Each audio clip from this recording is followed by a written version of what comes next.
Bonjour à tous les amis footballeurs, bienvenue dans un nouvel épisode du débrief de Bercy. Alors aujourd'hui on va consacrer notre épisode à la saga PSG en 6 épisodes. Le premier épisode sera consacré à Thomas Tuchel et Antero Henrique.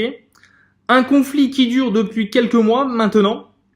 Donc on va voir ensemble les problèmes et les solutions qu'on pourrait donner au PSG pour que la saison 2019-2020 se passe du mieux possible.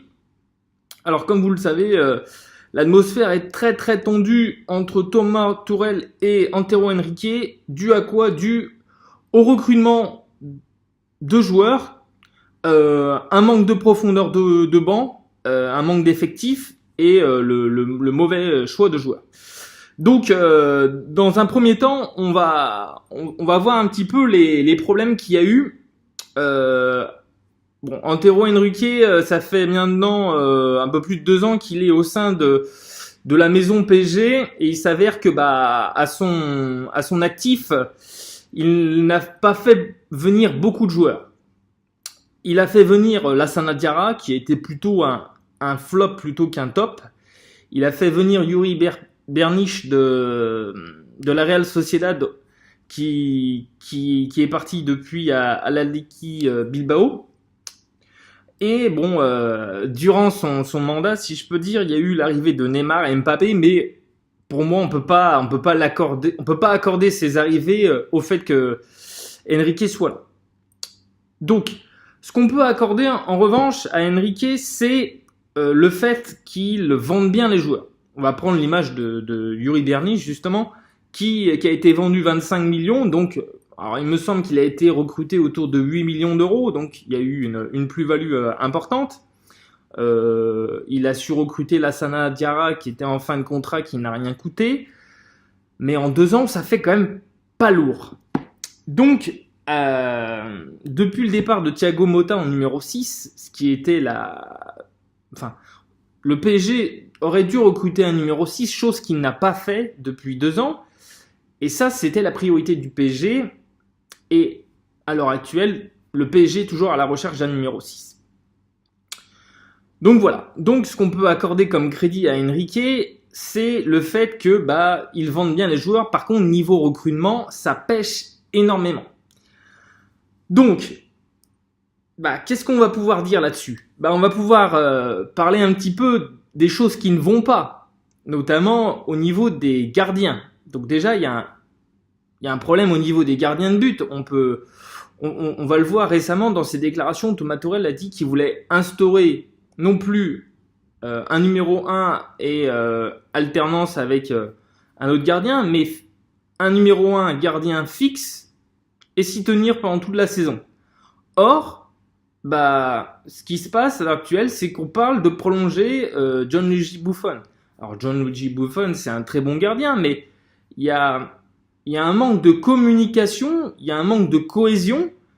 Ce conflit larvé entre Thomas Tuchel et Henrique fait que justement ce mercato, les décisions ne sont pas bonnes. Alors, mettez-vous un petit peu à la place de Alphonse Areola qui serait normalement le numéro 1 l'année prochaine dans les cages du PSG. Si vous prolongez Gianluigi Buffon, à la moindre boulette ou caguette qu'il fait, il va se sentir avec une épée de Damoclès sur la tête. Donc, ça n'inspire pas la confiance, ça n'inspire pas la sérénité. Il n'y a pas de logique. Alors, ce qu'il faut, c'est une ligne directrice au PSG et puis une cohésion de groupe. Quand vous prenez les grands clubs européens, et moi je pense que le PSG devrait regarder les grands clubs européens comme la Juve, comme le Real Madrid, le Barça, le Bayern, Manchester City, Liverpool, il y a toujours un président, un directeur sportif ou un président qui s'entend, qui a une bonne relation avec son entraîneur. Si c'est pas le cas, ça ne marche pas. Vous prenez l'exemple de Manchester City, ça se passe très bien, il y a une certaine stabilité au sein de la maison, une stabilité au sein de l'effectif.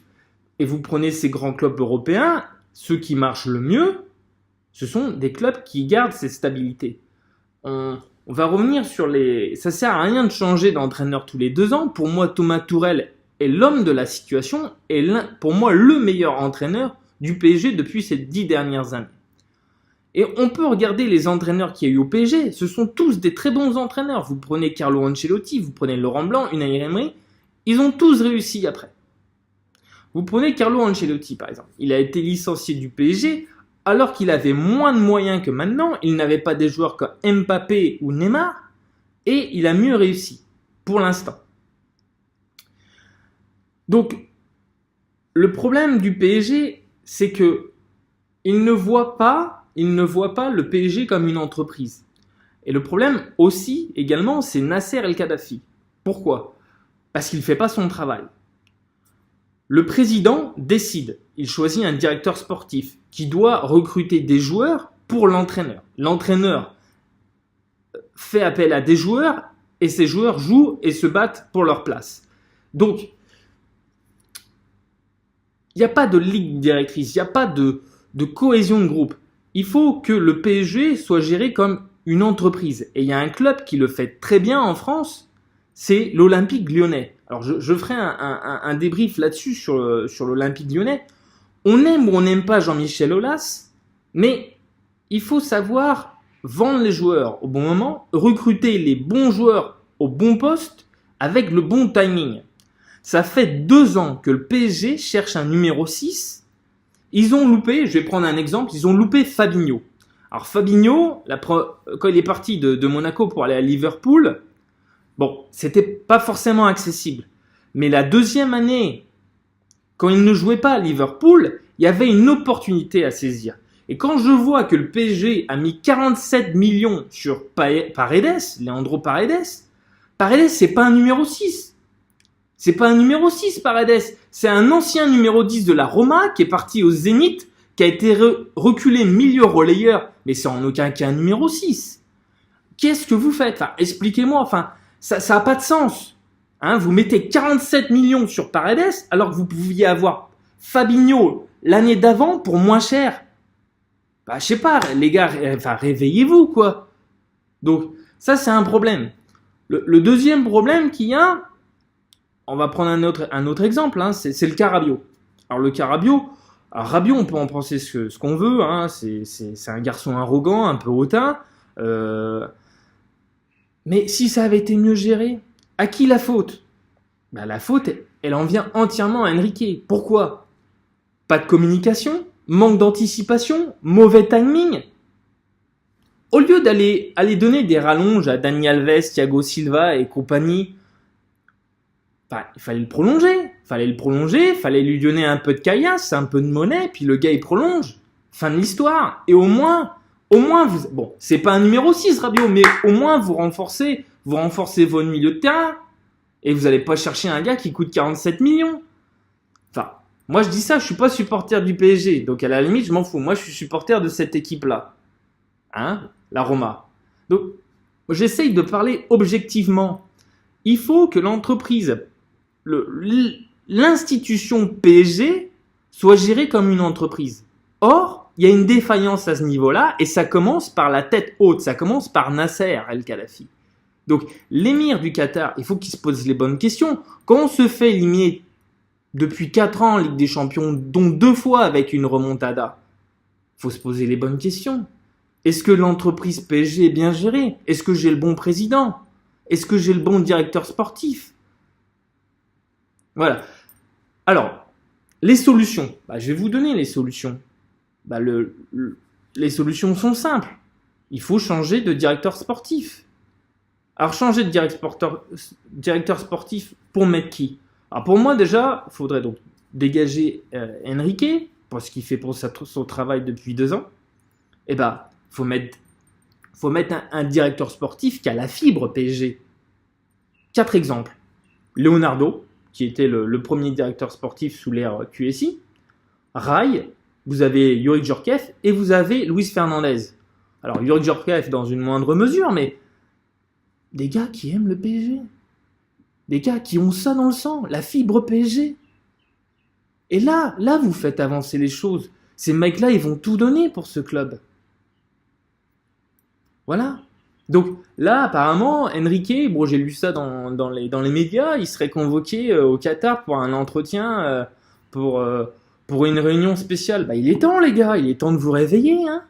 Et apparemment, Leonardo démissionnerait de son poste du Milan AC pour revenir directeur sportif au PSG. Bah, ouf, on peut avancer.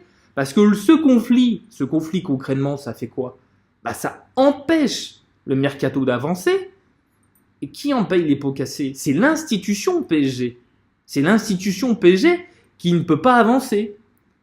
Donc, bon, on pourra dire ce qu'on voudra. Coupe de France, Coupe de la Ligue, bon, ils n'ont pas gagné cette année. Ça, c'est pas trop grave, c'est pas important. Mais sur le plan européen, il faut avancer. Sur la Ligue des Champions, si on veut se rapprocher du but, faut changer les choses. Et ça commence par là. Voilà. Donc, j'espère que ça vous a plu. J'ai été un petit peu énergique sur ce débrief.